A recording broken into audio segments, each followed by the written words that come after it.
समंदर की लहरें रात के अंधेरे में हल्की हल्की थपकियां मार रही थी। दूर कहीं मछुआरों की नाव पर टिमटिमाती लालटेनें नजर आ रही थी। नारियल के पेड़ हवा में सरसराने लगे थे, जैसे कोई फुसफुसा रहा हो। रघु, गांव का एक अनुभवी मछुआरा, अपनी नाव किनारे बांध रहा था। उसके माथे पर पसीना था, लेकिन वो इस उमस भरी गर्मी की वजह से नहीं, बल्कि पिछले कुछ दिनों से उसके साथ हो रही अजीब घटनाओं की वजह से था। 3 दिन पहले की ही तो बात थी। सुबह सुबह जब वो समंदर में जाने को तैयार हो रहा था, तभी उसने अपनी नाव के पास एक नींबू देखा, जिस पर हल्दी कुमकुम लगा था। उसके आसपास कुछ राख भी बिखरी हुई थी।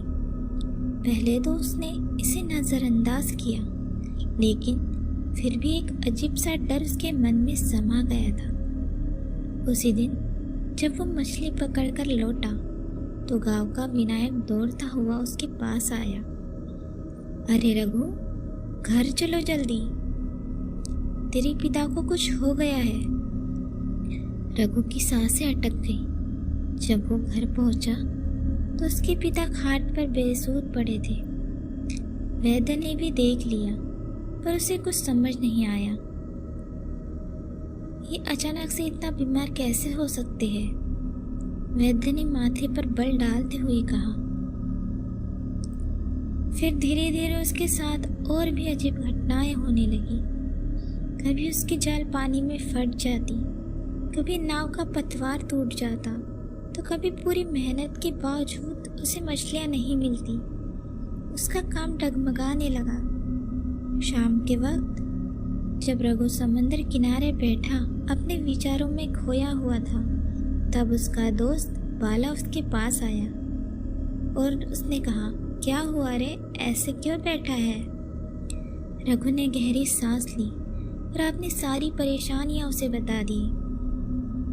बाला चुपचाप सुनता रहा, फिर धीमे से बोला, पागल मत समझना रे, सब ठीक ही चल रहा था, लेकिन जिस दिन तेरा मुक्ताबाई से झगड़ा हुआ, उसी दिन से ये सब शुरू हुआ। रघु ने चौंक कर बाला की ओर देखा और कहा, मतलब? बाला ने धीरे से फुसफुसाया और कहा, गांव में लोग उसे चेटकीन मानते हैं। कोई बुरा करता है तो उसका अच्छा नहीं होता। रघु को अचानक उस दिन की याद आई। वो और मुक्ताबाई, वो उसका झगड़ा। रघु अपनी नाव को किनारे बांध रहा था। सूरज ढलने लगा था और आसमान नारंगी रंग से भरा गया था। कुछ मछुआरे अभी भी समंदर से लौट रहे थे और लहरें किनारे पर आकर बिखर रही थी। तभी उसकी नज़र मुक्ताबाई पर पड़ी। वो धीरे धीरे उसकी नाव की ओर बढ़ रही थी। झुकी हुई कमर, बिखरे हुए बाल और मटमैली नौवारी साड़ी में लिपटी वो बूढ़ी औरत गांव की सबसे रहस्यमयी औरत थी। लोग उसे चेटकिन कहते थे। रघु पहले तो अनदेखा कर गया, लेकिन तभी उसने देखा कि मुक्ताबाई उसकी नाव पर चढ़ने की कोशिश कर रही थी। तभी रघु ने उससे कहा, अरे क्या कर रही हो ताई, नीचे उतरो। पर मुक्ताबाई ने कोई जवाब नहीं दिया। उसके सूखे झुर्रीदार हाथ रस्सी पकड़कर नाव में चढ़ने लगे। रघु का गुस्सा भड़क उठा। उसने तेजी से आगे बढ़कर उसका हाथ झटक दिया। कहा ना, मेरी नाव से नीचे उतर। उसकी गहरी जमी आंखें में अजीब सी चमक थी। उसने रघु को घूर कर देखा और कहा, मुझे तुम्हें कुछ बताना है।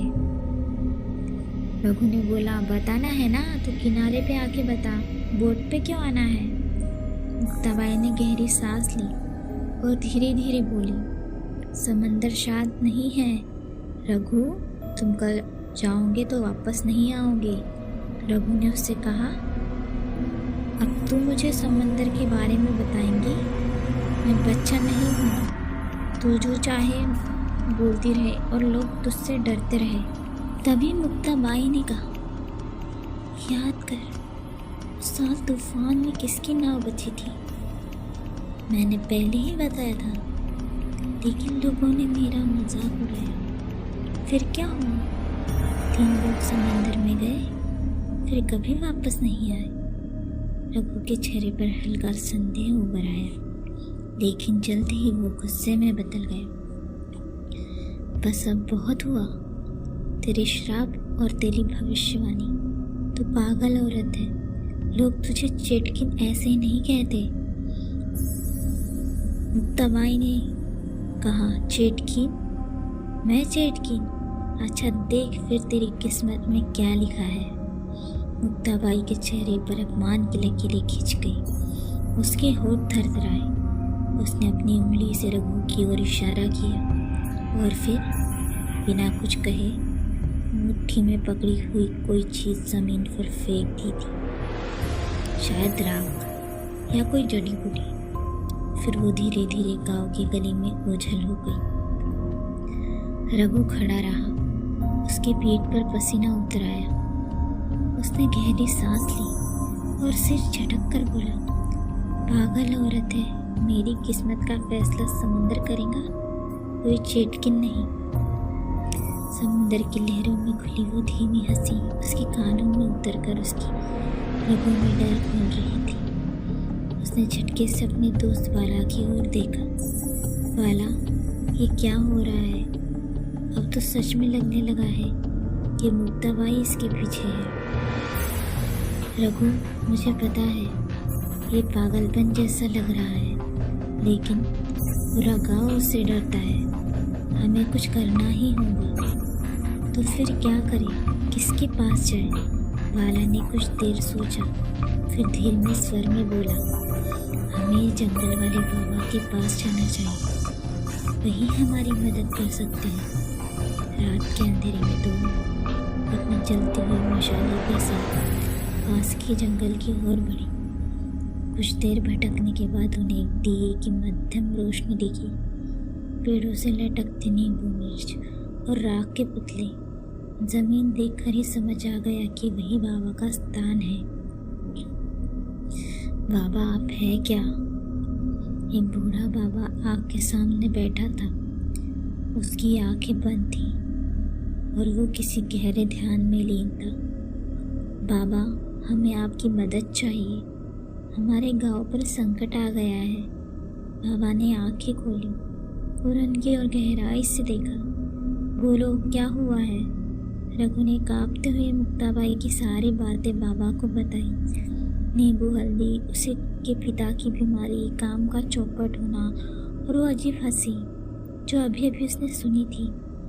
बाबा ये सब सुनते ही धीरे धीरे अग्नि में कुछ जड़ी बूटियाँ डालते रहे। कुछ ही पलों में आग भड़क गई और एक काला धुआं उठने लगा।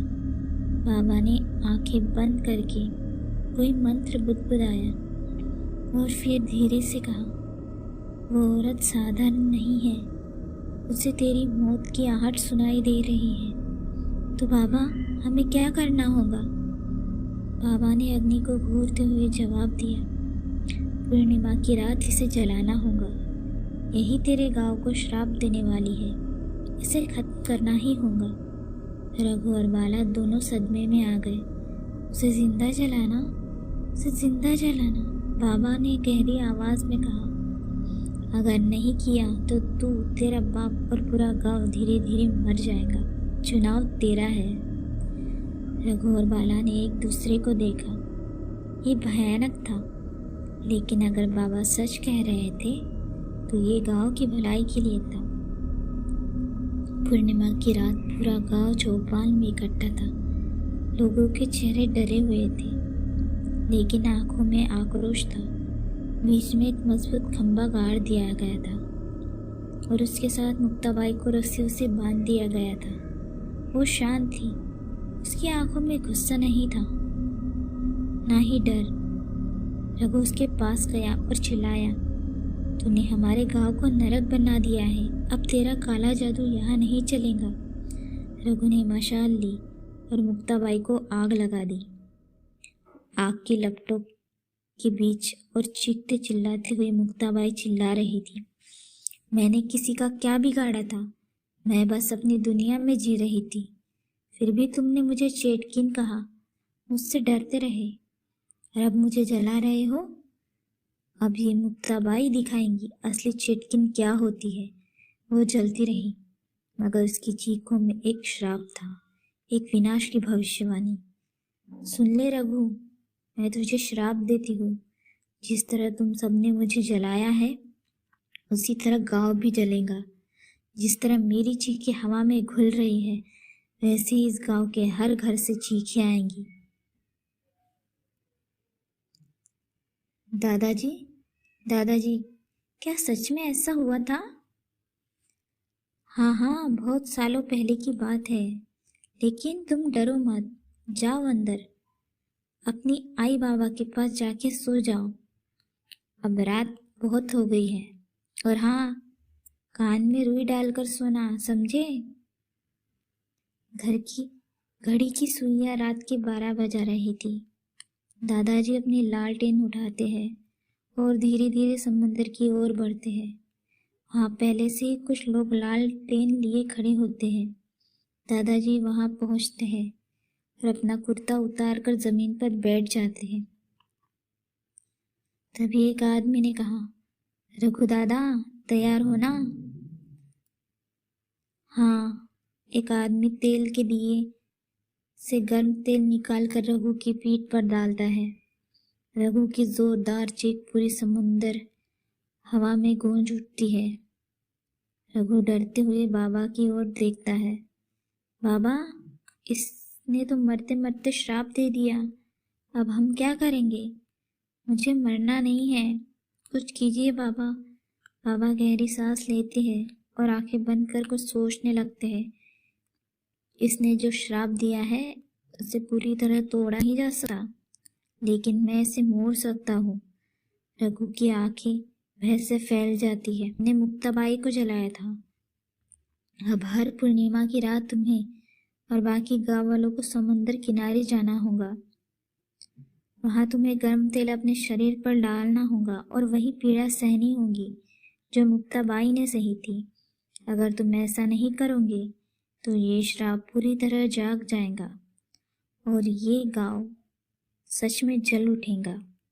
रघु कांप उठता है। उसके चारों ओर गांव वाले खड़े हैं। उनकी आंखों में डर है। मतलब हमें जिंदा रहने के लिए खुद को जलाना होगा, और यही इस गांव को बचाने का एकमात्र तरीका है। समुद्र की लहरें जोर से टकराती है और हवा में किसी के ठहाके की